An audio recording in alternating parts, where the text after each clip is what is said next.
Good morning, everybody, and welcome to another episode of Coffee with Chris. Today, I'll be telling you about my adventures in Photoshop and InDesign, specifically how much of a difficulty I have with typography. That means text, sizing, colors, fonts, all of those things. Like, there's a lot more to typography than just those, but those are the ones you really need to know about in order to understand what I'm going through with difficulty. Well, here's the thing. My classmate, I've told you about her before, who struggles a bit with certain things, the one I'm very worried for. Like, I'm worried for her well-being and all of that, because I know she's not always doing well.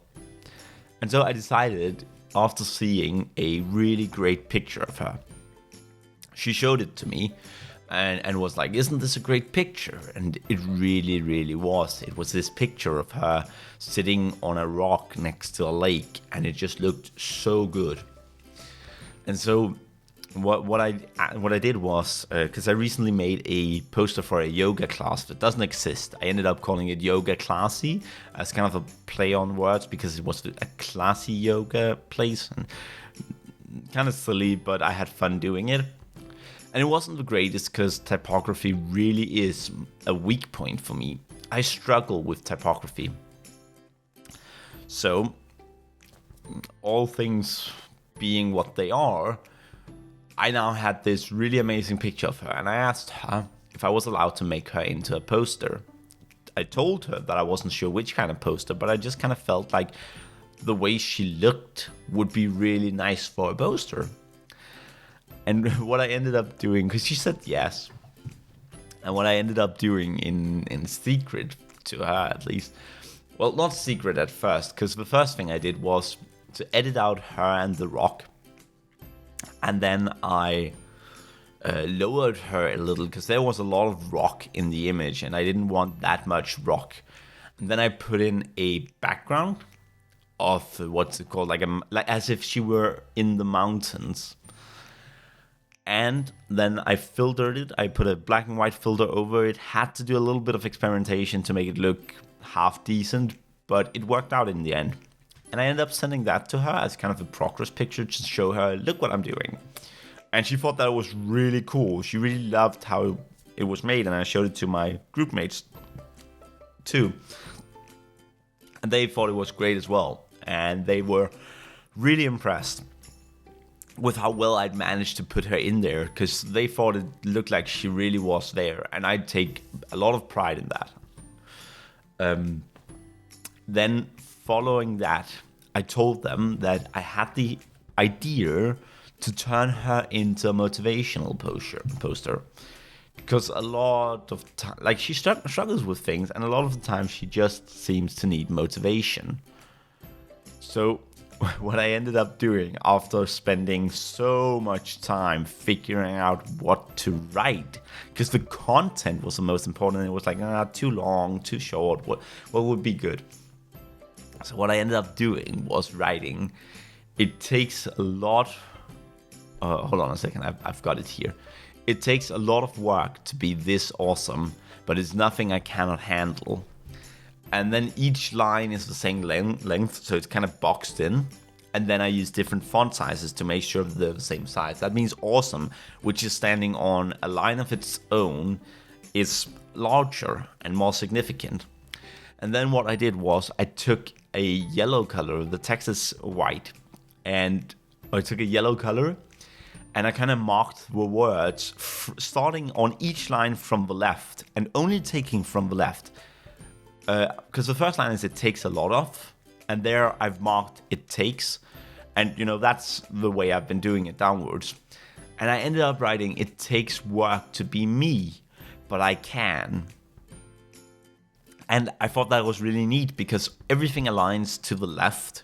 The yellow stuff reads directly from the left, except for the me, which is the ending of awesome. That's to the right, because I wanted to be like, and it's also the largest thing, and I just kind of felt inspired to do it. I don't know if it's actually good. I don't know what you guys would think. I don't know what a professional would think.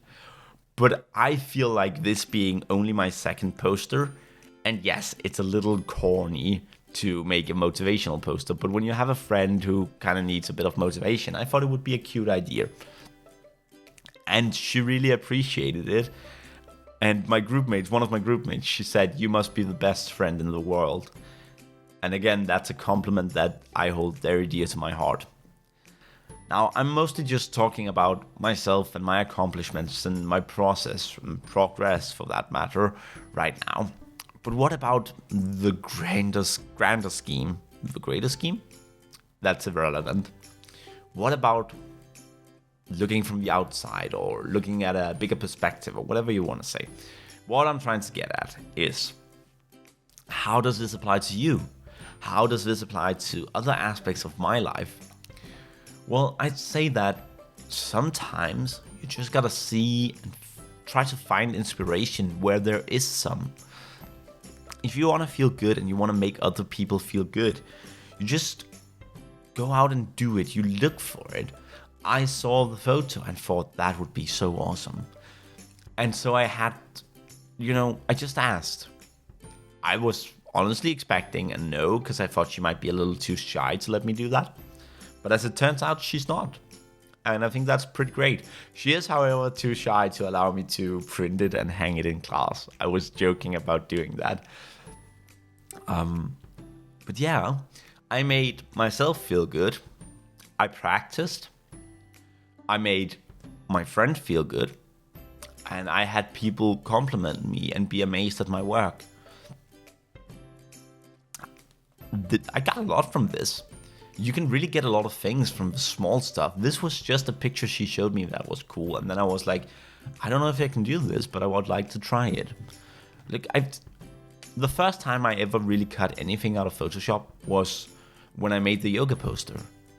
That was a poster before this. I've only cut things out twice, and I still managed to make it look decent. When I look at it, I see the flaws, and I can guarantee you that a professional would see them immediately. But the average person doesn't seem to notice. Which makes me very interested in looking at more designs from other people and being like, where are all the mistakes, Because apparently we just don't see them. I have this mistake where I forgot to remove some hair on her shoulder. It's kind of in a shadow, and it's black and white, so it's not very visible. But I forgot to remove it after I removed some hair that was messing with the image. It was kind of hanging down the side of her face, Didn't work. But I didn't even notice that to begin with, and I zoomed in on it on her face, right, like her upper body and face, and I told my two of my group mates to find the error, and they couldn't. I had to point it out. Now, the frustrating thing is, when you do something like that, you have to be prepared for them actually finding errors that you didn't notice were there, or maybe just straight up criticizing your work, which one of them accidentally did, by asking if it was this shadow on the arm. And since then, I've only been able to see the shadow, and I'm like, I should have removed that. But I don't want to put too much work into this either. It's about knowing, where to limit yourself to. I've gotten practice. That's what matters.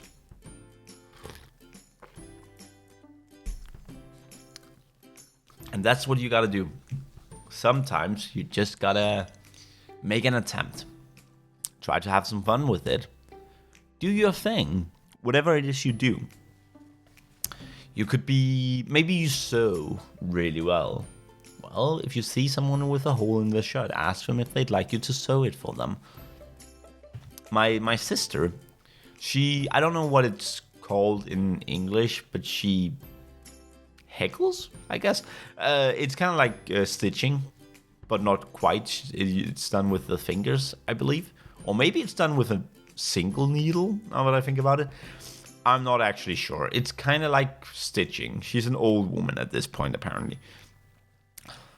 She does amazingly well, and she enjoys it. So when she comes home from work and she's put the kids to bed, she'll start doing this thing, and she'll just sit there. And she started giving them away as presents. So people get presents for birthdays and Christmas and all those things. It's really nice. I have yet to get some because she's been trying to make me some socks, but it's a little difficult due to the whole having a heel on the sock and it being wider and all of those things. So yeah, we didn't quite calculate that we had to put it above the foot, well, above the heel. And so we actually agreed that at some point we're gonna be doing like I'm gonna keep calling it heckling because it's called heckling in Danish, and it sounds like it would translate to heckling. So she's heckling. That's what it is from now on. Just gotta have the confidence to make up new words, right? Well, we agreed on a heckling date where I'll go there and, we'll spend the time together just chilling. She'll be heckling, we'll be talking. I might be on my phone, on my computer or some kind of thing, and then we'll eat dinner together. All those things. And it could be fun because I don't see my siblings that often. I'm actually not that good at spending time with family. And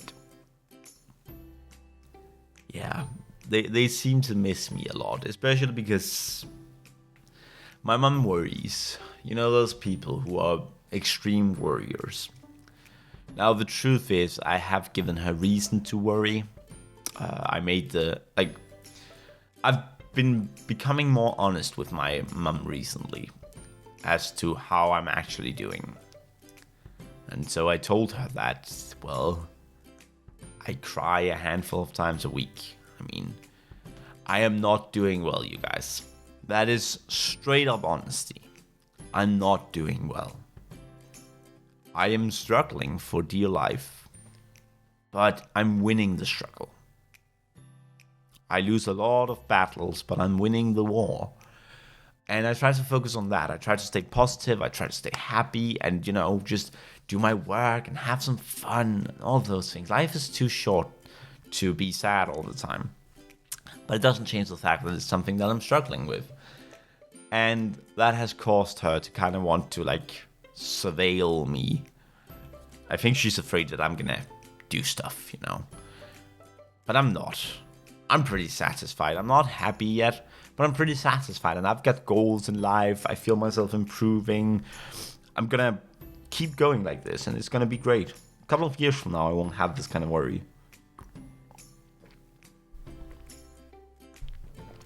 But yeah, I don't know. I've been struggling for most of my life, but I tend to view it like I'm just emotionally unhappy, but I'm physically happy, right? Like I'm healthy and I've got food, I've got a roof over my head, I've got transportation, I've got a lot of great things.